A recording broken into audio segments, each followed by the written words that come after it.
aujourd'hui je te fais un nouvel update lecture. Donc on le commence avec La photo qui tue d'Anthony Horowitz. Donc c'est 9 histoires à vous glacer le sang. Donc ce livre là en fait je l'ai étalé sur une semaine, étant donné que, un peu plus du coup, étant donné que je lisais une nouvelle par jour. Alors à vous glacer le sang, il y en a deux qui m'ont pas fait glacer le sang non plus, mais voilà, qui m'ont vraiment quand même fait peur. Les histoires ne font pas toutes peur, il y en a, elles sont... tu te poses des questions mais ça fait pas forcément peur. Donc celles qui m'ont un peu perturbée, c'est la 5 et la 6, donc l'horrible rêve de Harriet, et le 6 donc c'est peur. Surtout la 6, peur, parce qu'elle m'a vraiment perturbée, parce que j'ai trouvé très imagée. En tout cas à la fin très imagée, elle m'a vraiment perturbée. Sinon c'était pas mal du tout, c'était un petit livre sympathique à lire. J'ai passé du bon temps avec, mais voilà, c'est pas non plus c'est pas non plus ouf, voilà, mais c'est un bon moment quoi.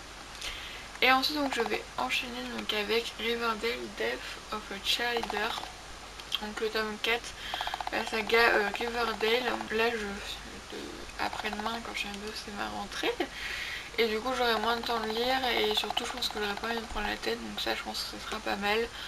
Voilà. J'ai toujours bien aimé les trois autres, franchement je les ai bien aimés, donc celui-là je pense que ça me dérangera pas. Je vais peut-être même lire le prologue dès ce soir, donc j'ai bien envie de lire un petit peu pour m'apaiser, ça me détend un petit peu de lire. Voilà.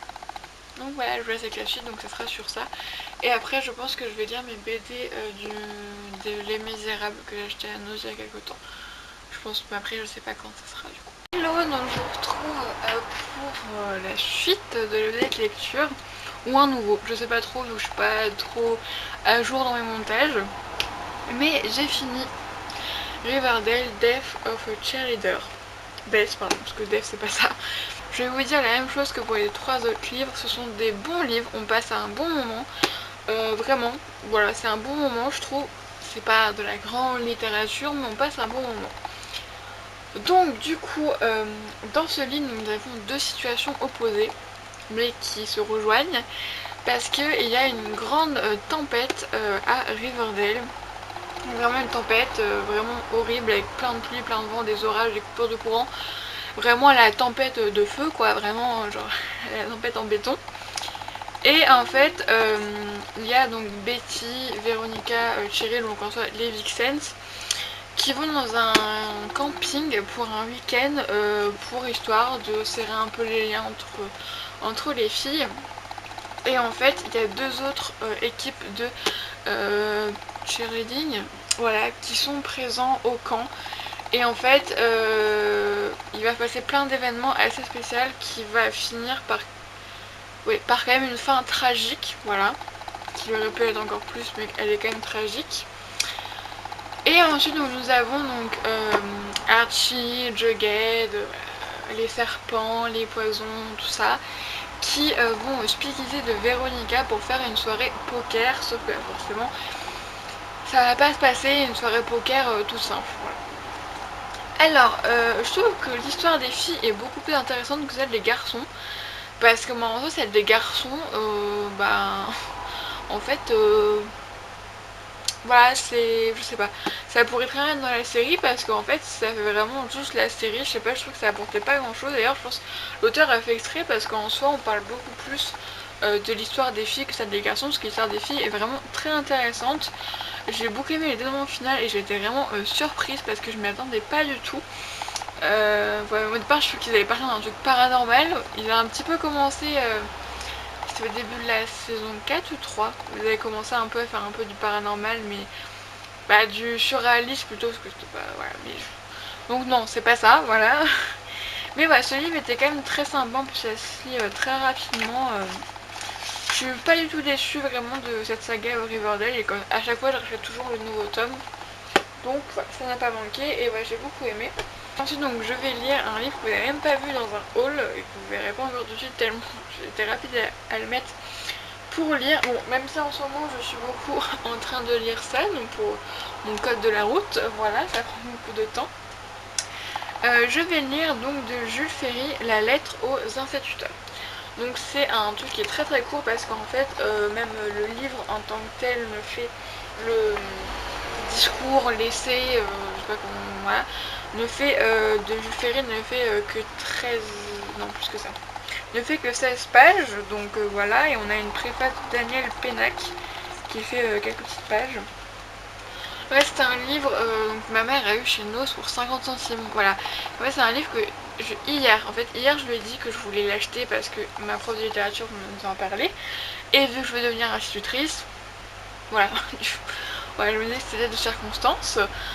Et ce matin, elle va à Noz, elle le trouve à 50 centimes de 4 euros. Super. Bon bah du coup je pense que ça va être assez rapide, je pense que je vais lire ça en une fois hein, concrètement, à moins que ce soit chiant à mourir. Mais bon, hein, ça fait 29 pages, voilà, je veux bien le lire en une fois.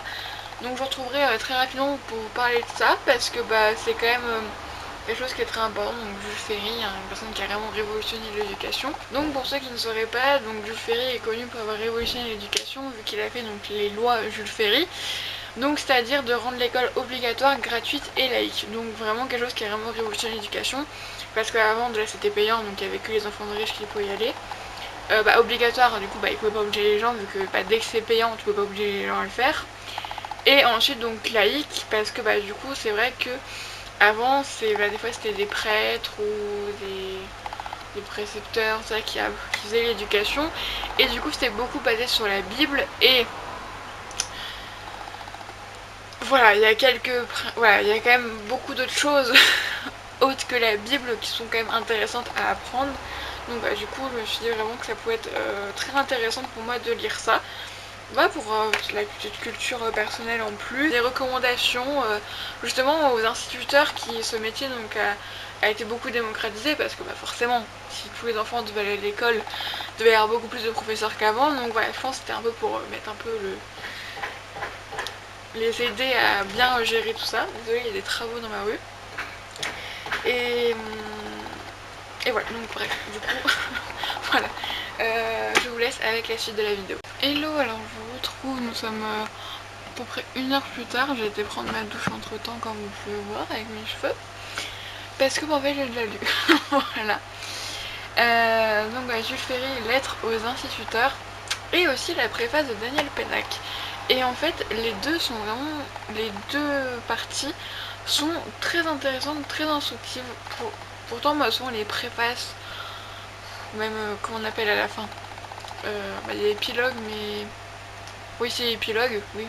Mais sans épilogue, c'est la suite de l'histoire. Bref, tout ce qui est préface, souvent je ne lis pas parce que ça m'intéresse pas. Mais là, je me suis dit, on va commencer. Et en fait, ça met en parallèle parce que la loi Jules Ferry, donc c'est en 1882. C'est le 28 mars 1882. Voilà. Et Daniel Pénac fait le truc en mode, en fait, donc là, quand le livre a été édité, c'était en 2015. Que quand même, bon, il s'est quand même passé la même chose, et surtout l'éducation et le monde a beaucoup changé. Et donc ce qui fait que forcément l'école à ce moment-là n'est plus forcément possible dans la même forme maintenant. Parce que justement, quand on lit la lettre d'un sort, donc en fait, tout à l'heure je vous ai dit un essai, mais non, c'est une lettre, hein, tout simplement. Pourquoi dire des noms pompeux, alors c'est juste une lettre. Où en fait, donc déjà il n'y a plus tout ce qui est religion, voilà. Et surtout c'est beaucoup, en fait on apprend des morales. Voilà, on apprend aux jeunes garçons, parce que de toute façon les filles n'avaient pas le droit d'aller à l'école, un repas non plus poussé, hein, on va pas quand même leur donner le droit d'aller à l'école. C'est un autre sujet, hein, voilà, on parle parce que c'était quand même à 140 ans, hein, c'était pas non plus 3 siècles. Bref. Apprendre nos jeunes garçons, déjà avec l'école était obligatoire, c'était jusqu'à 13 ans il me semble. Donc c'était de 6 à 13 ans. Donc c'était ça. Et oui, parce que oui, avant, à 14 ans, tu travaillais. Voilà, enfin, c'était comme ça. Et que du coup, ça les aide à entrer dans la vie d'adulte et surtout être de bons pères de famille. Voilà, à être un peu le cliché du père de famille. Gérer comme un bon père de famille, hein, l'expression, voilà. Et j'ai trouvé ça très intéressant de cette lettre parce que déjà Jules Ferry écrit très bien.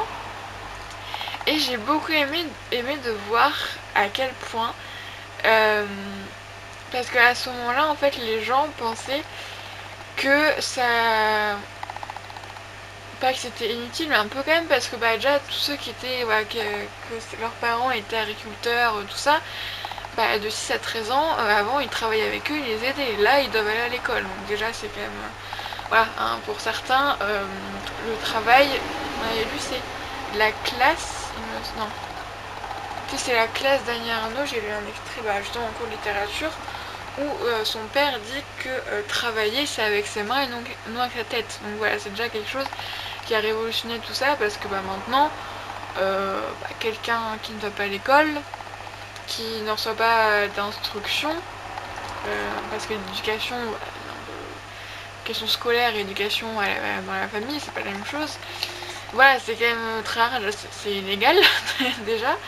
Et voilà, on se verrait mal maintenant voir des enfants, des ados de 14 ans travailler. Déjà à 16 ans, c'est déjà compliqué de pouvoir trouver un travail, alors voilà. Bref, je trouve très intéressant, vraiment, parce que voilà, c'est vraiment le début de l'éducation comme on la connaît maintenant, même si ça a beaucoup changé. Et justement, Daniel Pénac disait qu'en fait, beaucoup de gens, parce que forcément, en plus en 2015, il parle de l'attentat de Charlie Hebdo. Je pense pas qu'à ce moment-là, l'attentat du Bataclan c'était encore passé, malheureusement. Mais voilà, beaucoup de parents disaient oui, faudrait qu'on vienne aux cours de morale, tout ça, parce que le monde part en cacahuète. Sauf que, justement, mais qui donnerait ces cours de morale? Des adultes. Et sauf que pour donner des leçons de morale, il faut être parfait. Voilà. Sauf que maintenant, il faut être exemplaire. Sauf que maintenant, il y a quand même très peu de personnes qui sont vraiment exemplaires dans tous les points. Voilà. Et heureusement, parce que voilà, ça, c'est parce que du coup, ça, on serait tous conditionnés, mais voilà, faut voir que après il y a une différence entre être exemplaire et ne pas l'être absolument, tu vois, il y a quand même un palier entre les deux. Bref. Et ouais, vraiment, en fait, c'est pour ça que maintenant, je trouve ça bête que la philosophie, on l'ait obligatoire, parce qu'on peut l'avoir en première maintenant, mais en spé, mais obligatoire qu'en terminale, parce que quand tu regardes, là, c'est car ce que vous avez communiqué à l'enfant, ce n'est pas votre propre sagesse, pardon, c'est la sagesse du genre humain. Donc la de sagesse, de morale, c'est de la philosophie, on est d'accord. Et dire qu'avant, c'était quelque chose, c'était ça l'école, et que maintenant ça a totalement changé, et je pense que c'est là qui est le problème. C'est pas forcément faire des cours de morale, mais c'est de mettre la philosophie beaucoup plus en avant. Après, je pense que beaucoup de monde déjà aimerait la philosophie parce que là on arrive en terminale, dernière année de cursus normal, et voilà, on fout de la philo alors que t'as jamais fait de ta vie, et c'est un peu rude. Voilà, je peux comprendre, voilà. Maintenant ils l'ont quand même mis dans les spécialités, mais ils l'ont quand même associé à la littérature. Voilà, donc ils ont quand même mis ensemble pour pas trop faire peur aux gens, parce que justement, en France, moi j'estime que là, dès le collège, on devrait avoir la philosophie. Même des fois, à l'école primaire. Après, en même temps, on fait de la philosophie tous les jours, mais voilà, vraiment la matière philosophie, voilà, faudrait même, au collège, faudrait que ce soit un cours dans l'emploi du temps dès la 6ème. Voilà. Mais après, bref, ça je trouve ça très intéressant, vraiment, c'est quelque chose, c'est un peu, quand on veut devenir prof, c'est vraiment le début de l'éducation, et c'est super intéressant, donc vraiment, j'ai beaucoup aimé, ça se lit très rapidement, j'ai dû peut-être, 20 minutes, et encore, du coup ça j'ai bien aimé. Et ouais, même la préface c'était très bien, donc je vous conseille vraiment de le lire. Après c'est que 4 €, du coup c'est vrai que c'est un peu cher pour un seul petit livre, mais franchement c'est quand même très intéressant. Voilà, donc je laisse avec la suite.